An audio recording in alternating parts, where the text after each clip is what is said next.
Բարի երեկո, դուք դիտում եք բաց հարթակ, այսօր իմ հյուրը գլոբալիզացիա եւ տարածաշրջանային համագործակցության վերլուծական կենտրոնի նախագահ Ստեփան Գրիգորյանն է, բարև ձեզ։ Բարև ձեզ։ Եվ այսպես, պարոն Գրիգորյան, սկսենք Հայաստանի եւ Գերմանիայի միջև ստորագրված հռչակագրից, քաղաքական, դիվանագիտական, տնտեսական գործակցություն հստակ ընդգծված է Հայաստանի եւ Գերմանիայի միջև։ Ինչ է այն իրենից ներկայացնում եւ առհասարակ ինչ են իրենցից ներկայացնում նմանատիպ հռչակագրերը։ Նախ ուզում եմ ասել, որ դա աննախադեպ բան է մեր ժամանակակից այդ պատմության մեջ, որ Գերմանիայի մասշտաբի երկրի հետ մենք ստորագրենք ռազմավարություն նշանակություն ունեցող պայմանագիր։ Դες ես պետք է ասեմ, որ այո, մեր անկախությունից հետո Գերմանիայի հետ միշտ էլ կային հարաբերություններ, Գերմանիան միշտ էլ մեզ աջակցում էր, այդ մեծ գաղտնիք չի, շատերը չգիտեն, հիմա կասեմ մի գաղտնիք բացեմ, ամենագլխավոր դոնորը Հայաստանի Եվրոմիության մեջ հենց Գերմանիան է, այլ ոչ թե այլ երկրներն էլ աջակցում են, բայց գլխավորը Գերմանիայի, բայց աննախադեպ է նաև որ ռազմավարական մակարդակի անցանք ու դա անպայման պետք է գնահատել։ Ես հատուկ դա նշում եմ, քանի որ հիմա տարբեր բաներ եմ լսում, այդ ապատեգատվությունը շատ տարածված է, դուք տեսնում եք ինչ է կատարվում, բայց մեր հասարակությունը պետք է իմանա, այս պայմանագրերը այս ձևի խոշոր խաղացողների հետ կյանքի պես են պետք Հայաստանին։ Այս հատուկ ուզում եմ նշել։ Ուրեմն աննախադեպ է հենց այն է, որ Գերմանիայի հետ ստորագրվեց պայմանագիր կամ հռչակագիր, որը տեղափոխում է մեր հարաբերությունները Գերմանիայի հետ դեպի ռազմավարական նշանակություն ունեցող ու դա արտահայտվում է կոնկրետ բաներով։ Օրինակ ես մի կետ ասեմ, որ դուք հասկանաք, քանի որ դուք կարող եք ասել, լավ, ինչով, լավ, պայմանագրեր Գերմանիայի հետ էլ ունենք, Եվրոմիությանն էլ ունենք, որտեղ է էներգետիկայի ոլորտ։ Ստրատեգիկ ոլորտներից մեկը, որը Գերմանիան ստանձնում է մեր առջև պարտավորություն, կամավոր Գերմանիան ասում է, մենք կաջակցենք, որ դեր էներգետիկան լինի ավելի անկախ, դիվերսիֆիկացված։ Այդ է ռազմավարությունը, հասկանում եք, ռազմավարական մակարդակի հարաբերություններ։ Դուք ասացիք աննախադեպ, այսինքն մենք կարող ենք ասել, որ մոտ օրինակ 5 տարի, 7 տարի առաջ մենք չենք էլ կարող պատկերացնել, որ կգա մի օր եւ Հայաստանն ու Գերմանիան կստորագրեն հռչակագիր։ Միանշանակ ճիշտ եք, ձեր ձևակերպումը օպտիմալ ձևակերպում է։ Նախկին իշխանությունների ժամանակ ընդհանրապես շանս չկար։ То есть Գերմանիան օգնելով այս ձևի փաստաթուղթ ստրատեգիկ ստորագրելու նույնիսկ մոտ չէր թողնի, որ դրան մոտ գաք ու խնդրեք։ Ինչու՞։ Քանի որ գիծը, ճանապարհը, որով գնում են նախկինում Հայաստան, չեմ ասում վատներ, լավներ, բայց նա չէր, որ Գերմանիայի իր դուրը բացումը։ Հիմա քանի որ Հայաստանի այսօրվա իշխանությունները առաջինը գնում են դեպի ժողովրդավարություն։ Իր խնդիրներով, պրոբլեմներով, բայց դեպի ժողովրդավարություն։ Գնում եմ դեպի եվրոինտեգրացիա։ Եվրոինտեգրացիան իր մեջ պարունակում է շատ կարևոր պահանջներ, նաև ժողովրդավարության ոլորտում, նաև մարդու իրավունքների ոլորտում եւ այլ, ու քանի որ հստակ ենք մենք գնում, դա է պատճառը, որ այդ դուրը իրանք բացում են։ Իրանք շատ ու շատ դռներ մեր առջև բացել են միջև այդ։ Բայց ինչի համար է Գերմանիային սա պետք, սա էլ է շատ կարևոր։ Դա լավ հարց է, ես հաճախ լսում եմ, որ մենք ոչ ոքի պետք չենք, զարմացնում է ինձ։ Առաջինը Հայաստանը պետք է, Հարավային Կովկասն էլ պետք է, տարբեր խաղացողներին, բայց Հայաստանը էլ ավելի պետք դարձավ, երբ որ ստացվեց այդպես դժբախտաբար, որ մեր տարածաշրջանում միակ երկիրը, որը գնում է դեպի ժողովրդավարություն, դա Հայաստանն է։ Ավտոմատ քո արժեքը բարձրանում է։ Երկրորդը պարզ է TRIP ծրագիրը, Թրամփի ծրագիրը ինչի մասին է խոսում, որ Հայաստանը կարող է տարածաշրջանում դառնալ լուրջ տրանզիտային երկիր։ Խաչմերուկ, տարբեր ձևակերպով կարող ենք տալ, ասեք խաչմերուկ։ Ու պարզեմ մեր նկատմամբ հետաքրքրությունը աճում է։ Մենք հետաքրքիր ենք նաև դրա պատճառով, որ կողքը Իրանն է։ Մենք հետաքրքիր ենք այն պատճառով, որ սկսեցինք Թուրքիայի հետ աշխատել, Ադրբեջանի հետ, ինչքան էլ դժվար չի լինի։ Մենք բոլորս գիտենք խնդիրների մասին, որ հեշտ չի այս ճանապարհը, բայց քանի որ կառավարությունը կարողացավ բացել այդ աջենդան, օրակարգերը, ավտոմատ դու դառնում ես հետաքրքիր։ Նորից ես դա հատուկ ուզում եմ նշել, որ ժողովուրդը չմտածի, որ այ հիմա Գերմանիան սկսեց աշխատել։ Ոչ։ Հայ ժողովուրդը պետք է իմանա, գլխավոր սպոնսորը Հայաստանի աջակցողը Եվրոմիությունից Գերմանիան էր, երկար տարիներ, բայց հիմա որակական փոփոխություն է։ Շատերի մոտ այ հիմա ինչ որ դուք ասում եք, այդ թվում ինձ մոտ մի քիչ բան, այսպես ասած, անակնկալ էր, որովհետև շատերին միշտ թվացել է, որ գլխավոր հովանավոր, ինչպես դուք եք ասում եք, սպոնսորը միշտ եղել է Ֆրանսիան։ Ու նաև վարչապետ Փաշինյանը երբ հայտարարեց, որ Գերմանիայի դեսպանն ասաց, որ հաջորդ տարվա հունվարից կամ փետրվարից Գերմանիայի դեսպանատանն այլևս հերթեր չեն լինելու, այսինքն սա նաև այդ առաջին քայլն է, որովհետև մենք գիտենք 1 տարի մարդիկ սպասում են վիզա ստանալուն կամ դեսպանատուն մտնելուն։ Շատ լավ հարց է, բայց ես պետք է ինչ ասեմ։ Պետք է մենք հասկանանք, միջև մենք չունենանք կենսաչափական անձնագրեր, միջև մեր պետական ինստիտուտները ավելի ճկուն, ավելի լավ աշխատող չլինեն, ինչքան էլ հիմա բարեփոխում է գնում, մենք ակնհայտ տեսնում ենք դրական տենդենս, բայց դա բավարար չի։ Գերմանիայի համար շատ կարևոր է, որ դու կառավարես քո սահմանները։ Բարեբախտաբար քայլ առ քայլ մենք սկսում ենք, չէ՞, կառավարել։ Հիմա մեր օդանավակայաններում Գյումրու եւ Երևանում դուք չեք տեսնում, չէ՞, ռուս սահմանապաններ։ Մեր սահմանապաններն են կառավարում։ Անցակետը Իրանի հետ։ Այ դու պետք է կառավարես, որ Գերմանիան բացի դռները իրա։ Ոնց իրենք կարող են բացել մեր արչև դռները, եթե մենք մեր սահմանները չեն կառավարում։ Լավ էլի։ Նույնը միջև մեր անձնագրերը պաշտպանված միջազգային նորմերի համաձայն չլինեն, ազատ չլինի, հերթեր կլինեն, բայց տենդենսը գնում է դեպի լուծում հարցերը։ Նույնը դուք գիտեք, մյուս տարվանից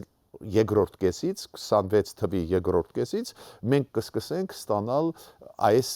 կենսաչափական անձնագրեր։ Ու դուք կտեսնեք ինչքան արագ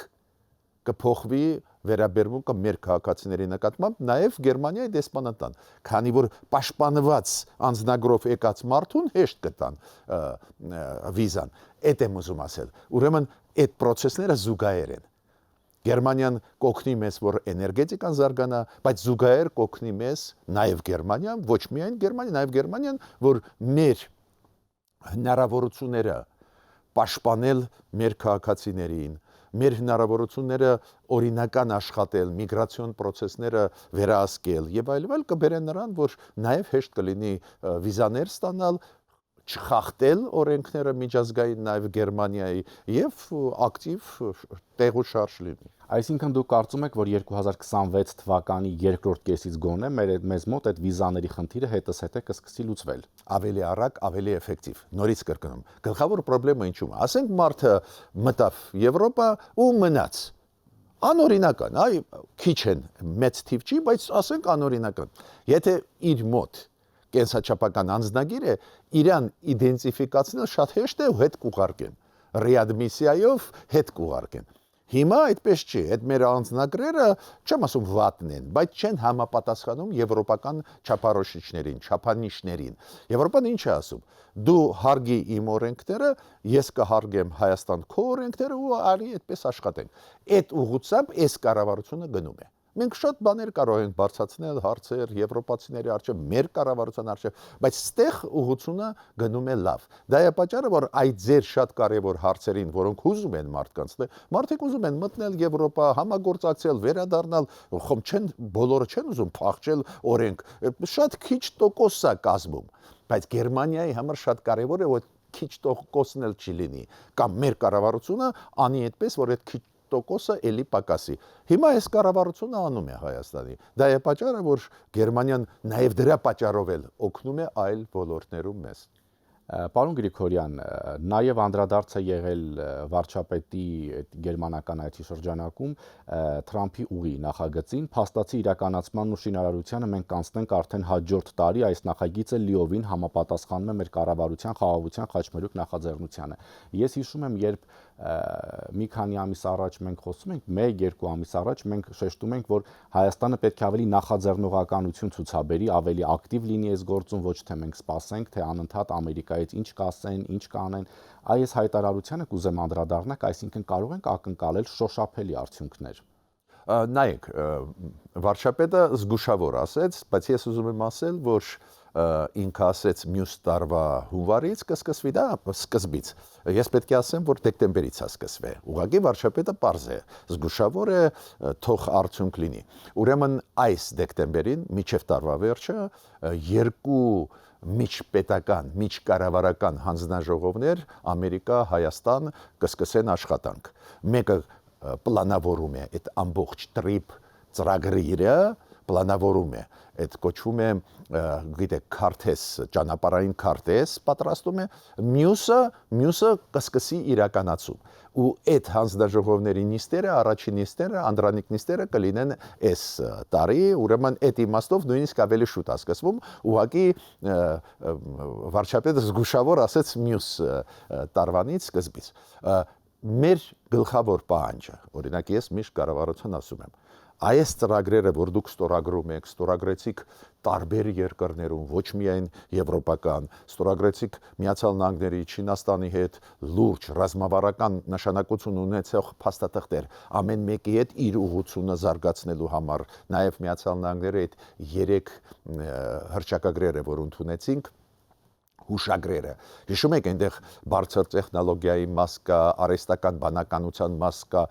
այդ ամեն ինչքան կարելի է շուտ սկսել իրականացնել։ Այ դրականը, որը ես տեսնում եմ վերջի ժամանակներս 2-3 տարի միանշանակ, սկսեցին նաև իրականացնել։ Թե չէ մենք կարող ենք շատ լավ գաղափարներ ունենալ, բայց եթե դանդաղ եք իրականացնում, դե պարզ է, իր արժեքը ընկնում է։ Հիմա կա հասկացում կառավարության մեջ կա կամք արագ իրականացնել։ Ու նույն տրիպը իմացեք, հաջողությունը կապված չի լինի որակը աշխատանքի, որակն էլ շատ կարևոր է աշխատանքի, ինչքան շուտ ես դու իրականացնելու, ինչքան շուտ ժամանակի առումով, քանի որ զուգահեռ ես տեսնում եմ, զուգահեռ ինչ որ առաջարկություններ են անում, տարբեր խաղացողներ, զուգահեռ չգիտեմ, լսում ես Ռուսաստանից, որ մենք ավելի լավ բան կարող ենք առաջարկել, կարող է նույնիսկ խափում են, բայց նշանակություն չունի։ Տարբեր բաներ մենք լսում ենք տարբեր խոշոր խաղացողներից, նույն Ադրբեջանը, չէ՞, այսօր մի բան ասում, վաղը մի այլ բան ասում, ուզում է Ադրբեջանը, պարզ երևում է, մի քանի քայլեր լրջագույնը արեցին, հիմա նավթամթերք մեզ ուղարկում են։ Իրանք հասկացան, որ իրանց էլ դա ձեռնտու է։ Հետո ուրիշ բան էլ ասում են, բայց ինչքան դու արագ կսկսես իրականացնել, այդքան քեզ այդ հաշվի կնստեն։ Հասկացաք, հողի վրա շատ կարևոր է այ ունենալ այդ ճանապարհը։ Տեսանելի աշխատանք, որ մարդիկ տեսնեն, ասեն, այ ծրագիրը արդեն իրականացման փուլում է։ Դուք դա եք այդ դեպքում, այ ձեր ասած դեպքում, ասենք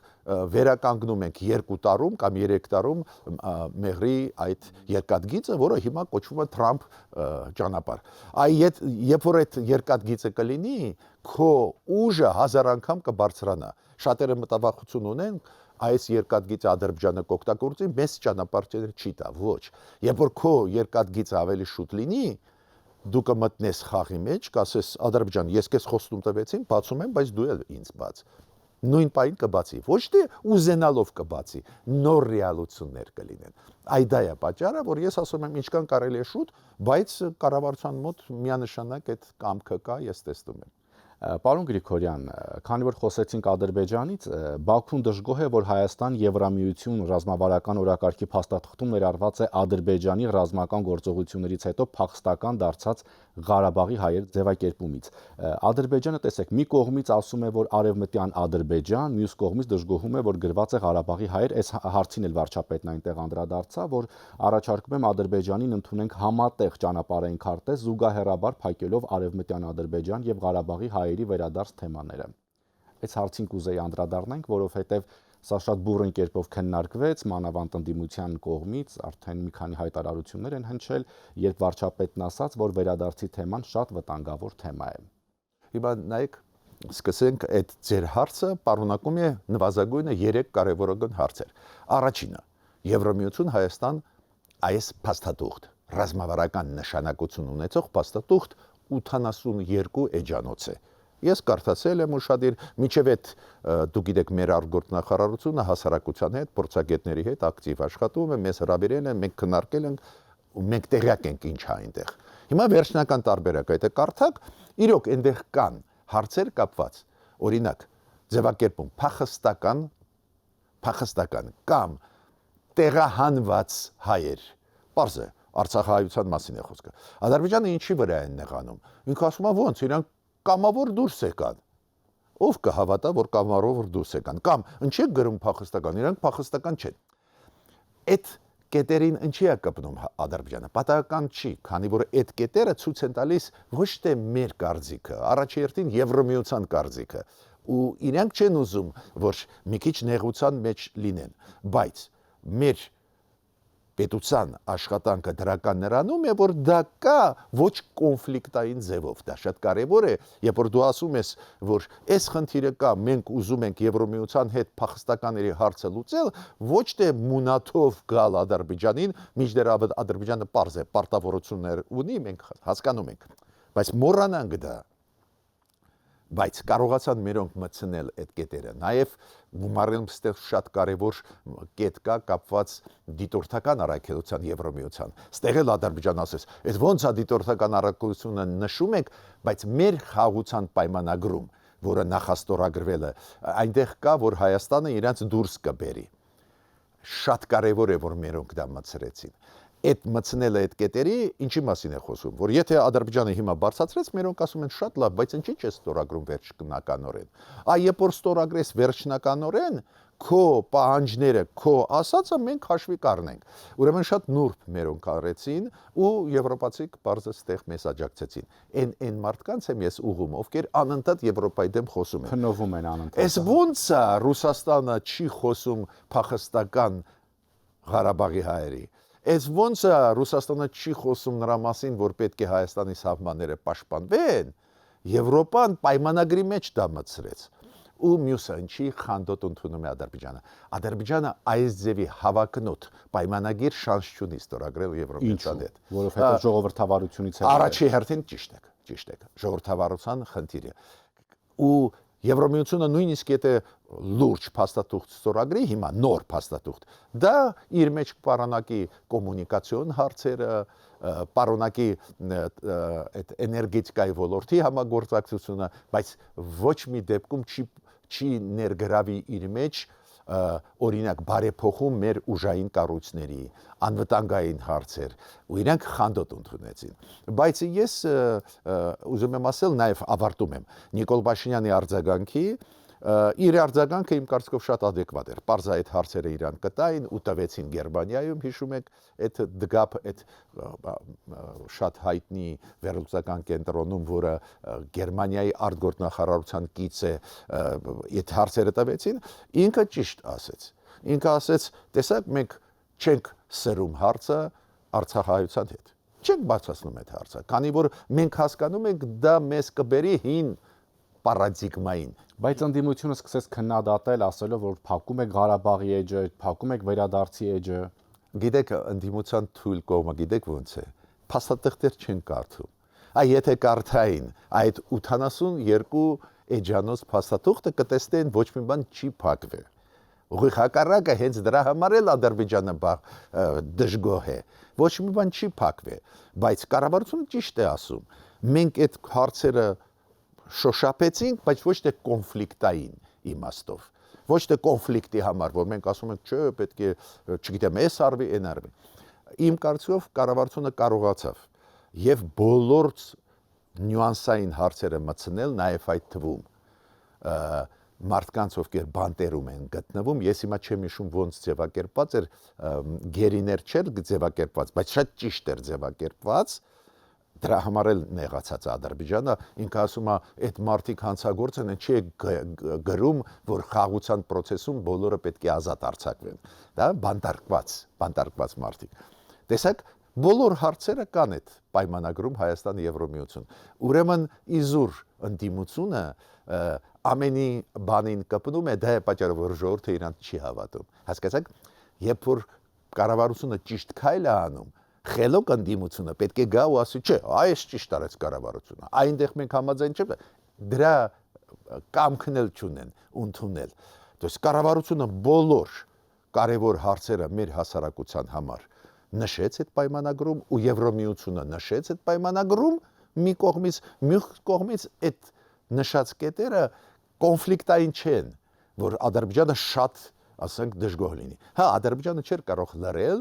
նշեց դա, բայց տեսակ զուգահեռ այս երկու օրը, զուգահեռ այս փաստաթղթի, որ արտգործնախարար ու Ադրբեջանի քննադատեց, զուգահեռ 10 անգամ հիմա ասեցին նավթ են ուղարկում Հայաստան, կոմունիկացիաներ են բացում, դու գիտեք հիմա ինչ հարց են բարձրացնում կառավարությունը Ադրբեջանի, որ կախվածությունը ուժեղ չլինի, օրինակ Վրաստանի երկաթգծից, իրանք ասում են Բաքու, Գազախ, այդ նախկինում եղած երկաթգիծը հիմա կվերանորոգենք, որ Գազախից մտնեն Իջևան։ Նու այնտեղ շատ փոքր տարածք է, մեր մասով մենք արագ կարող ենք վերականգնել։ Միտքս ինչու՞մ է։ Տեսեք, զուգահեռ դրականն էլ ուղարկում են։ Այսինքն դրան նպաստեց հենց այս Հայաստան-Եվրամիություն ռազմավարական օրակարգի փաստաթուղթը։ Միանշանակ։ Հենց այն, որ հիշատակվում են շատ սենսիտիվ, շատ զգայուն հարցեր Հայաստանի, Ադրբեջանի միջև, բայց շատ կորեկտ, ավտոմատ դա դրականի բերեց։ Հա, Ադրբեջանը իբր դժգոհություն արտահայտեց, բայց չեն կարող լռել, չէ՞։ Ու մերոնք էլ ասացին շատ լավ։ Վարչապետը ինչ ասեց, շատ կարևոր բան։ Դուք արևմտյան Ադրբեջան ասում եք, մենք ինչ իրավունք չունենք Ղարաբաղի հայերի մասին խոսել կամ փախստականների ինչի մասին է խոսքը։ Տեսեք, մենք չենք դնում հարց վերադարձ եւ այլ, то есть կոնֆլիկտի այդ պարադիգմայի կոնցեպտի չենք վերադառնում, բայց դուք արևմտյան Ադրբեջան ասում եք, մենք լռում ենք ու դուք ստեղ բողոքում եք այն ինչ ռեալ խնդիրներ կան, ուրեմն կարողացան մերոնք եւ փաստաթուղթը լավ անել եւ չսրել հարաբերությունները Ադրբեջանի հետ։ Ավարտելով մեր զրույցը, պարոն Գրիգորյան, այսինքն Հայաստան եւ Գերմանիայի միջև ստորագրված հռչակագիրը եւ Հայաստան-Եվրամիություն ռազմավարական օրակարգի փաստաթուղթը դուք համարում եք շատ կարևոր ձեռքբերում Հայաստանի համար եւ ինչ որ առումով պատմական։ Պատմական է միանշանակ, շատ կարևոր ու ասեցի, այնտեղ շատ ու շատ ոլորտներում համագործակցություն, բայց կարևորագույնը մեզ համար, որ Գերմանիան կօգնի մեզ, որ մեր էներգետիկան դիվերսիֆիկացվի, որ կախվածությունը մեկ կենտրոնից թուլացվի։ Ու ուզում եմ զգուշացնել մեր հասարակությունը, քանի որ Եվրոմիության հետ դեկտեմբերի 2-ին այդ ստորագրած փաստաթուղթը, որի մասին մենք հիմա խոսում ենք, քանի որ դա անցումն է Եվրոմիության Հայաստանի դեպի ռազմավարական, այս ձևի փաստաթղթեր երկկողմ իրար հետևից Հայաստանը կստորագրի մի քանի եվրոպական երկրների։ Եվրոմիության ստորագրվածը բացում է դռները, որ երկկողմ Եվրոմիության անդամ պետությունների հետ ու լավա որ Գերմանիայից սկսեցին իմ կարծիքով մյուսը կլինի Ֆրանսիան, Իտալիան, մի քանի երկրներ գլխավոր խաղացողներ Եվրոմիության ներսում, ովքեր նույնատիպ փաստաթղթեր կստորագրեն, բայց տարբեր ոլորտներում։ Գերմանիան իր վրա վերցնեց էներգետիկայի ոլորտը։ Ֆրանսիան իմ կարծիքով կվերցնի իր վրա ռազմատեխնիկական բարեփոխումներ մեր բանակում։ Իտալիան կարող է վերցնի առևտրի ոլորտը, օրինակ եմ ասում, այսպես բաժանում կգնան։ То есть մենք պետք է սպասենք մոտ ժամանակներս, մոտ ամիսներս երկկողմ ստրատեգիկ համագործակցության պայմանագրեր տարբեր եվրոպական երկրների հետ։ Շնորհակալություն։ Հիշեցնեմ իմ հյուրը գլոբալիզացիա եւ տարածաշրջանային համագործակցության վերլուծական կենտրոնի նախագահ Ստեփան Գրիգորյանն էր։ Շնորհակալություն ուշադրության համար, հաջողություն։